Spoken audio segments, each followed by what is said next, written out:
प्रश्न माझा असा होता, माझ्यावरती सगळ्यात पहिला जो गुन्हा दाखल केला त्याच्यावरतून असं जे गुन्हे दाखल करते आहेत तर त्या पोलीस दादाला आणि पोलीस ताईला कायद्याचं ज्ञान नाही आहे हे त्यांनी त्याच्यामधून दाखवून दिलेलं आहे.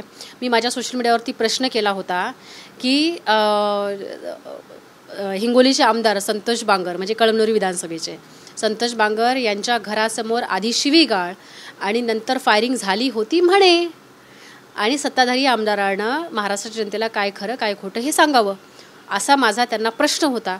त्याच्यानंतर परत पुन्हा मी एक अर्धा तासांनी दुसरी पोस्ट केलेली होती की हे प्रकरण दाबून ठेवल्या जावं म्हणून सत्ताधारी आमदार संतोष बांगर यांनी त्याचं काटेकोरपणे पालन केलं गेलं म्हणे आणि काय खरं काय खोटं संतोष बांगर यांनी त्याचं उत्तर द्यावं. तर मी विचारलेल्या प्रश्न विचारण्याचा अधिकार मला डॉक्टर बाबासाहेब आंबेडकरांनी लिहिलेल्या संविधानाने दिलेला आहे आणि प्रश्नाचं उत्तर देणं हे एका लोकप्रतिनिधीचं एक बांधिलकी आहे. फक्त पत्रकारांनीच प्रश्न विचारले म्हणून तुम्ही उत्तर देताय असं नाही. तर तुम्हाला कोणी प्रश्न विचारला तर तुम्ही त्याचं उत्तर द्यायचं असतं, पण उत्तर देण्याच्या ऐवजी तुम्ही माझ्यावरती गुन्हे दाखल करता. असो, तुम्हाला संविधान कळालंच नाही त्याच्यामुळे तुम्ही ह्या सगळ्या गोष्टी करत आहात.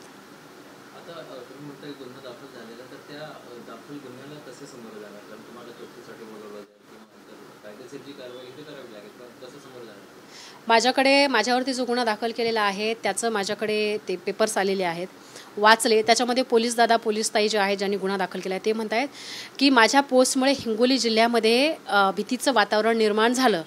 सो तुमच्या माध्यमातून माझा पोलीस दादा आणि पोलीस ताईला हिंगोली जिल्ह्यातलाच नव्हे तमाम महाराष्ट्रातल्या लोकांना म्हणजे पोलीस दादा ताईंना प्रश्न आहे की जेव्हा भाजपचे जिल्हा प्रमुख पप्पू चव्हाण यांच्यावरती भर दिवसा एका शासकीय ऑफिसच्या समोर गोळीबार होतो ज्याच्यातून ते वाचतात, ज्यांना म्हणजे जीवानिशी त्यांना म्हणजे मारण्याचा प्रयत्न केला, तेव्हा हिंगोली जिल्ह्यामध्ये भीतीचं वातावरण निर्माण झालं नाही का?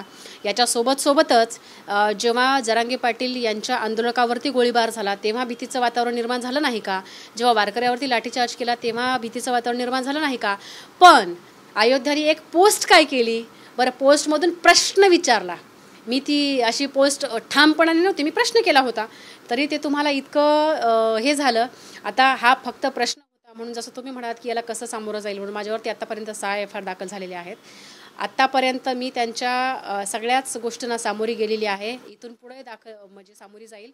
पोलीस दादांनी आणि पोलीस ताईंनी मला जे प्रश्न विचारतील मी त्यांच्या प्रश्नाची उत्तरं द्यायला मी नेहमीच तयार असेल. त्यांनी मला कधी बोलवावं हे मी तुमच्या माध्यमातून सांगू इच्छिते.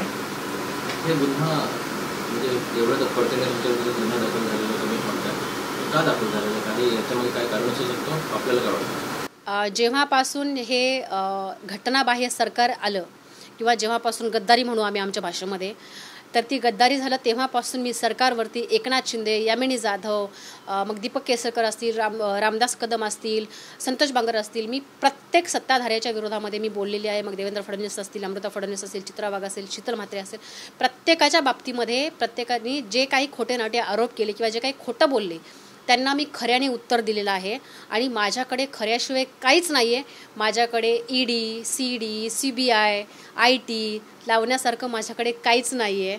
मी गरीब घरातली 46 रुपये अकाउंटला असलेली पोरगी या सरकारच्या विरोधामध्ये भिडती आहे म्हणून माझ्यावरती हे चुकीचे खोटे गुन्हे दाखल केले जात आहेत. आणि हा 6वा FIR होता. असे 6 कोटी जरी माझ्यावरती FIR दाखल केले तरी मी कोणाच्याही बापाला घाबरत नाही. मी सत्ताधाऱ्यांच्या खोट्याचा पडदा हा नेहमीच फाश करेल एवढं मी तुमच्या माध्यमातून सांगते.